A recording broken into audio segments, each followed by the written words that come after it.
तंत्रात्मक भी है, जिसको तंत्रात्मक करने के लिए उन्होंने ग को य की ध्वनि गण गणपति कर दिया गया। एक ही मंत्र तंत्र में भी प्रयोग हुआ, एक ही मंत्र में भी प्रयोग हुआ, अलग मंत्रों की व्याख्या नहीं की गई। साबर मंत्र अपने आप में एक अलग विधा बना दी गई, वो अलग की बात है। इसलिए महालक्ष्मी साधना और महालक्ष्मी विवेचन या संत पूजन में, कुबेर पूजन में मैंने आपको एक बीज बताया था। क्या बीज था वो? कौन से बीज था? मैंने 3 बीज बताए थे।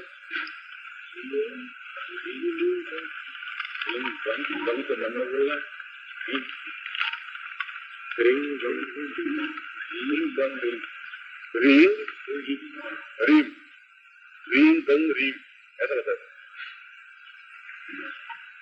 इसमें रीम शब्द है या रीम शब्द है, वह महालक्ष्मी का बीज है। ओम श्रीम रीम श्रीम कमले कमलालय, उसका बीज में नहीं। यह भी पूर्णतः महालक्ष्मी के बीज को रीम शब्द से संबोधित किया गया है। HREEM या HREENG जो भी। लक्ष्मी का बीज रीम है और श्रीम है, 2 बीज है। श्रीम के माध्यम से श्रीमान कहते हैं, जो लक्ष्मीवान होते हैं उनको श्रीमान शब्द से, श्रीयुत शब्द से श्रीयुत फलाना फलाना बोलते हैं, या नाम के आगे श्री लगाते हैं। यह परिपाटी ये समाज में आर्थिक दृष्टि से सम्माननीय है, इसलिए उनके आगे श्री शब्द का प्रयोग किया गया। और इसमें लक्ष्मी प्रदायक 2 ही देवता माने गए, लक्ष्मी और गणपति। गणपति का बीज गंग है या गंग है, और लक्ष्मी का बीज रीम है या रीम है। इसलिए उसमें पहले मंत्रात्मक, फिर गंग बीज, फिर तंत्रात्मक, इस प्रकार से करके रीम गंग रीम या रीम गंग रीम की बात है। उस मंत्र का उल्लेख मंत्र जप में किया जाए, यह चाहे कमलगट्टे की माला से हो, चाहे मूंगे की माला से हो, चाहे स्फटिक माला से हो। और यदि इस प्रकार से कुबेर सिद्धि के सामने इस प्रकार से मंत्र जाप किया जाता है तो तुरंत इफेक्टेड होता है, तुरंत फलदायक होता है। मंत्र तो फलदायक होता ही है। आवश्यकता यह है कि हम किस प्रकार से उस मंत्र का उच्चारण करते हैं और किस प्रकार से उसको प्रयोग में लाते हैं। यह मंत्र स्वरूप सबसे पहले विश्वामित्र संहिता में प्रणीत हुआ। इसकी जो उत्पत्ति हुई वह विश्वामित्र संहिता से उत्पत्ति हुई, और इस मंत्र को सही ढंग से प्रचलित किया गया मत्स्येंद्र संहिता से। जब लक्ष्मी का समुद्र से जन्म हुआ,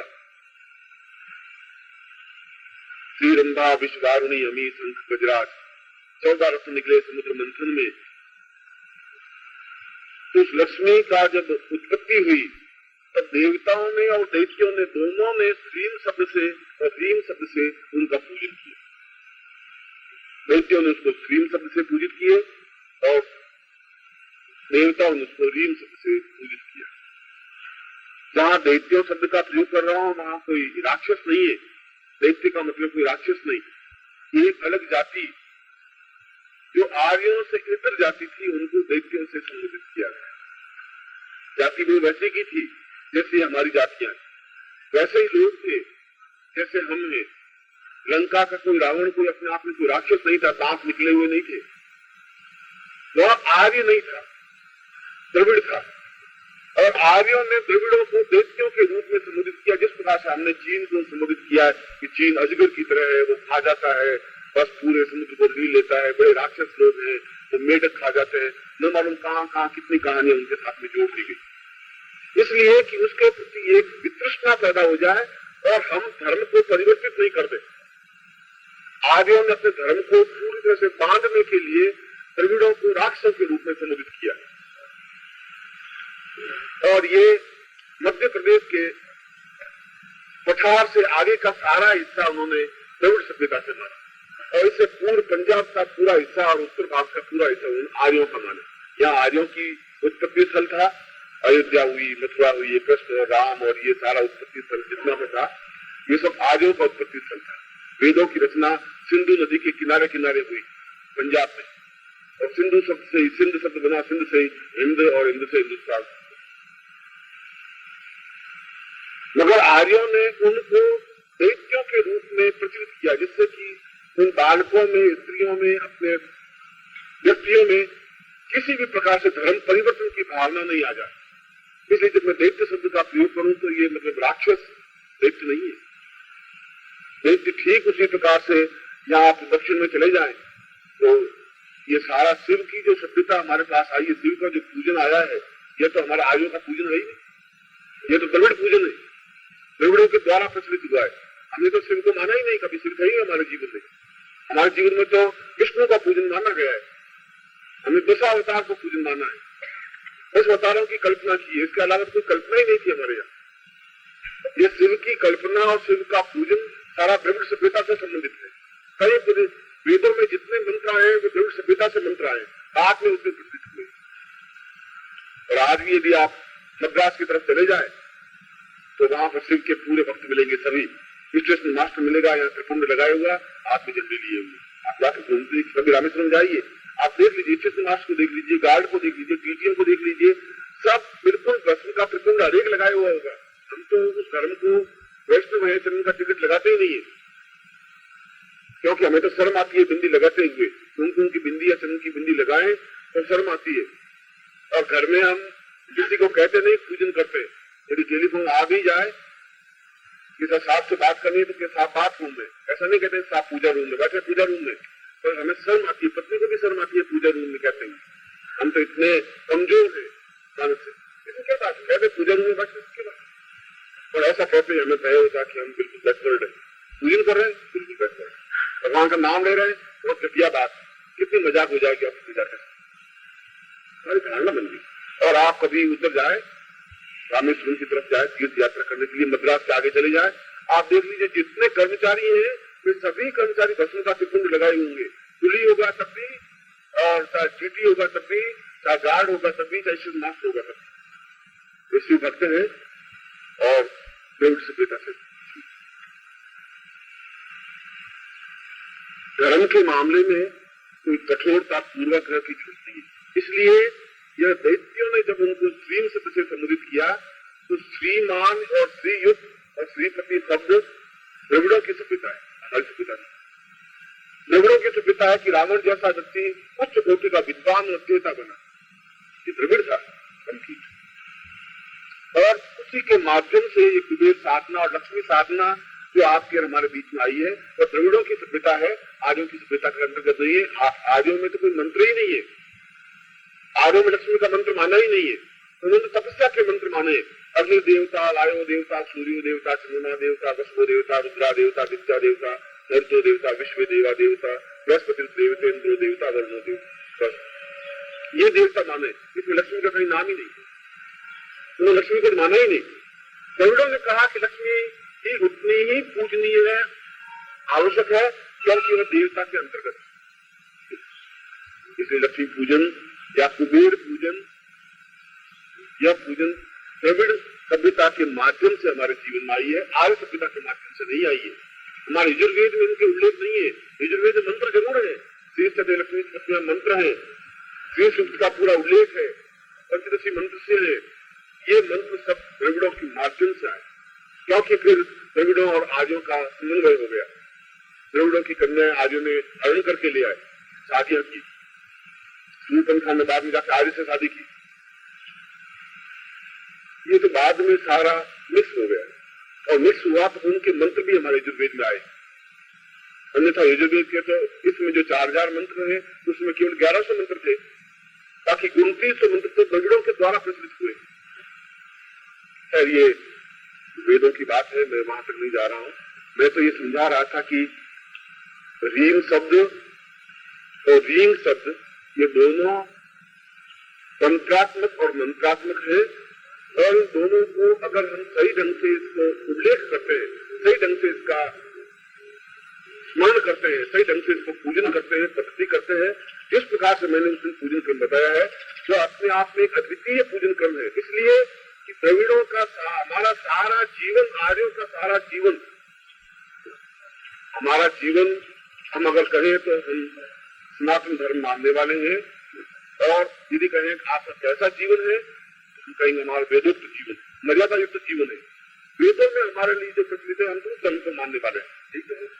तो बाद में हम जैन, बौद्ध, हिंदू, सिख, ईसाई तो बात की बात है। प्रारंभ भी तो सनातन धर्म है, जिस धर्म को हमारे आर्यों ने माना, हम आर्य सभ्यता की संस्कृति और उस संस्कृति से संबंधित है। अगर ऐसा नहीं होता तो फिर हम वशिष्ठ गोत्र या विश्वामित्र गोत्र कहते ही नहीं, फिर हम सिख गोत्र कह देते या जैन गोत्र कह देते। जैन भी अगर गोत्र कहते हैं तो विश्वामित्र गोत्र उत्पन्न करते हैं, उनके भी विश्वामित्र गोत्र है, क्षत्रिय गोत्र है, गर्ग गोत्र से है। और सिखों को भी अगर देखा जाए तो इन्हीं गोत्रों के अंतर्गत आएंगे कभी कभी, क्योंकि मूल रूप से तो आर्य सभ्यता है हमारी। के बाद में हम फिर ब्राह्मणों में भी कई और गुजरगौड़ों में भी कई गुजरगौड़ हो गए। और वो एक व्यक्ति था गुजरगौड़ से यहाँ गया तो उसने सोचा गुजरगौड़ की पंक्ति भोजन हो रहा था, उन्होंने जाके भोजन करना शुरू कर दिया।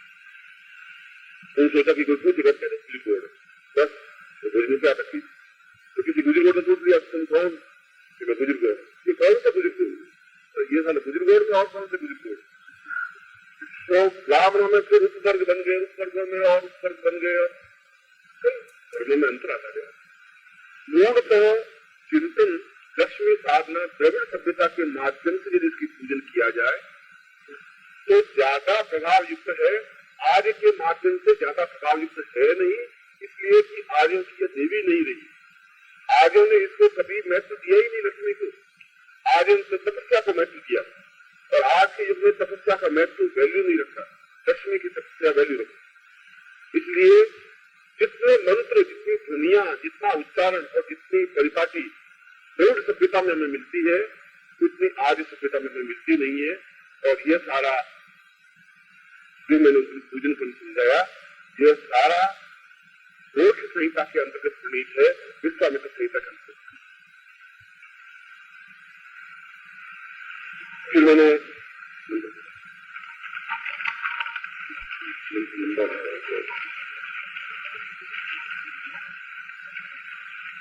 रीम रीम के बाद में महाकाली मंत्र में 2 अक्षर और हैं, 2 बीज और हैं, जिसको रूम कहा गया है।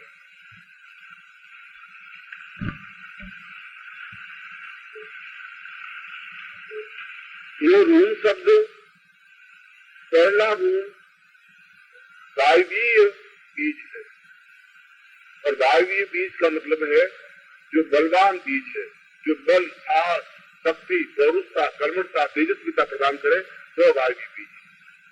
वायु पुत्र, वायु का मतलब है ताकत, हिम्मत, जोश।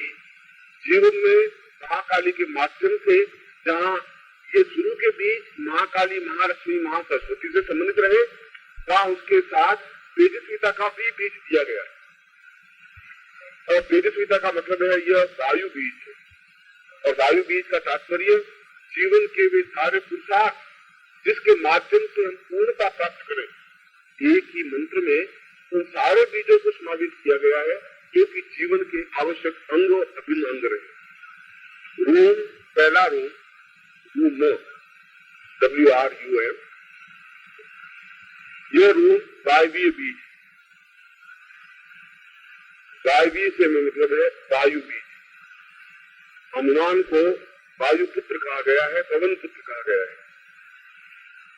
और हनुमान शक्ति, साहस, सामर्थ्य और पुरुषार्थ के प्रतीक देवता माने गए हैं, कुछ देवता। मूल देवता में तो 10 महाअवतार है, ये बाद में तो सारे कुछ देवता माने गए। मगर देवता वह जिसमें देवत्व हो, आप ही सभी देवता है। जिसमें भी देवत्व का अंश है वो देवता है, जो हमसे श्रेष्ठ है वो देवता है। देवता का तात्पर्य जिनसे हम कुछ प्राप्त कर सके। यदि हम किसी शिष्य से भी कुछ प्राप्त कर सके तो वो देवत्व है। यदि हम लक्ष्मी से कुछ प्राप्त कर सके, हनुमान से कुछ प्राप्त कर सके, भैरव से कुछ प्राप्त कर सके, महाकाली से कुछ प्राप्त कर सके, जो हमसे किन्हीं किन्हीं गुणों में हमसे उच्च है, वे अपने आप में देवत्व।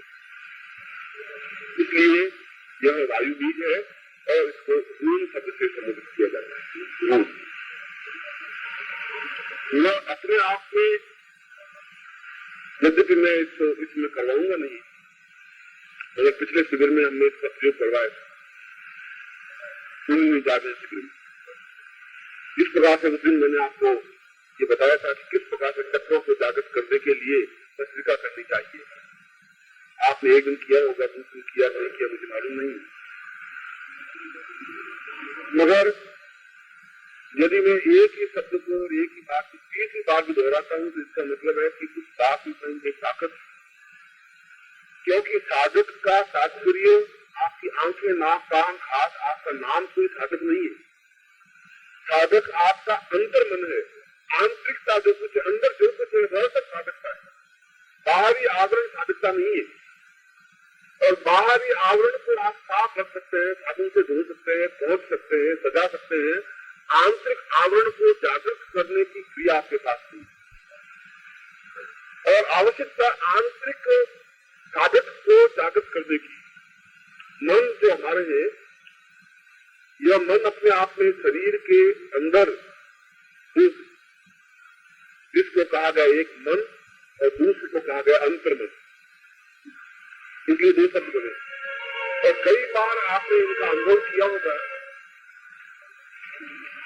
कई बार आपने मेरे ऑफिस में आए होंगे और मान लो कोई चश्मा खड़ा होगा तो उठाने की नीयत हुई होगी कि इसको, या ऑफिस में बैठे और पेन भूल गया कोई टेबल पर, आपका एक मन कहता है कि अब कोई देख तो है ही नहीं, कोई है ही नहीं ऑफिस में लास्ट में, और मैं पेन को लेके जाता। ठीक उसी क्षण दूसरे करना आएगी चोरी, आएगी जरूर एक सेकंड के लिए। अब उस अंतर मन और मन में संघर्ष आपका एक सेकंड के लिए रहे, 5 मिनट के लिए, 10 मिनट के लिए रहेगा जरूर।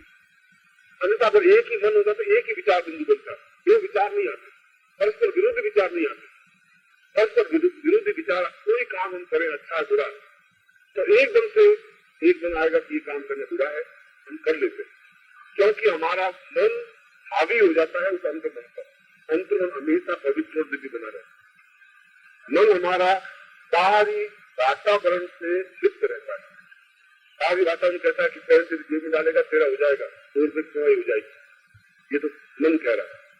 अंतर्मन कह रहा है कि चोरी है कि उचित है, और दोनों विचार मंथन करेंगे और हमारा अधिकतर मन अंतर्मन यह भूल साधक इसमें कोई बंधन नहीं है। यह बाहरी वातावरणों से प्रभावित है। बाहरी वातावरण, आप आज कह रहे गुरु जी बहुत अच्छे हैं, कल आप घर जाएंगे और हर कोई कह देगा कि गुरु जी बात नहीं है, उनके तो फालतू इतनी दिन आगे कुछ नहीं है, आपको मैंने फिर कहेंगे कि आप शुरू पत्र लिख रहे हैं गुरु जी आपके बिना मैं रह नहीं सकता, और कहेंगे कि देखा तुम पत्र लिख रहे हो क्या है, गुरु जी तुमने कौन सा न्याय कर दिया, तुम साथ में रहकर क्या है, कौन सी सिद्धि दे दी, और बताओ उठा लक्ष्मी कहाँ से लाए, लाते थे तुम्हारे लगे। ये आपका अंतर्मन, ये अंतर साधकत्व और बाहरी साधकत्व का संघर्ष है। बाहरी साधकत्व की सारी क्रियाकलापों से लिप्त है, छल से, झूठ से, क्योंकि अधिकतर समाज में देवत्व ज्यादा है, देवत्व प्राप्त कम, इसलिए चोरियां, झूठ, छल ज्यादा चल रहा है। देवत्व तो वैसे बहुत कम दिन भर में आपको मिलेंगे जो कहेंगे कि बिल्कुल ये मैं ऐसा नहीं करूंगा, चलो मैं आपको 5 में मांगता हूँ पर बेईमानी किया मैं नहीं, ऐसा मिलेंगे नहीं। वो चीरा चपटी करेंगे, जबरदस्ती करेंगे, जेब काट लेंगे, थोड़ा सा विश्वास करेंगे तो धोखाधड़ी कर देंगे, ऐसा ही है।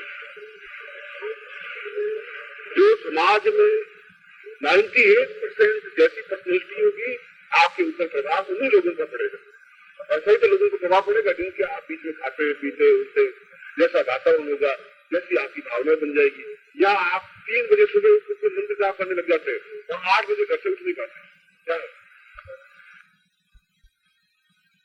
नमस्कार, अगर आप सद्गुरुदेव डॉक्टर नारायण दत्त श्रीमाली जी के शिष्य हैं या फिर उनकी दी हुई शिक्षाओं से और ज्ञान प्राप्त करना चाहते हैं तो हमारी चैनल को जरूर सब्सक्राइब कीजिए और नए वीडियोस की जानकारी के लिए बेल आइकन दबाएं।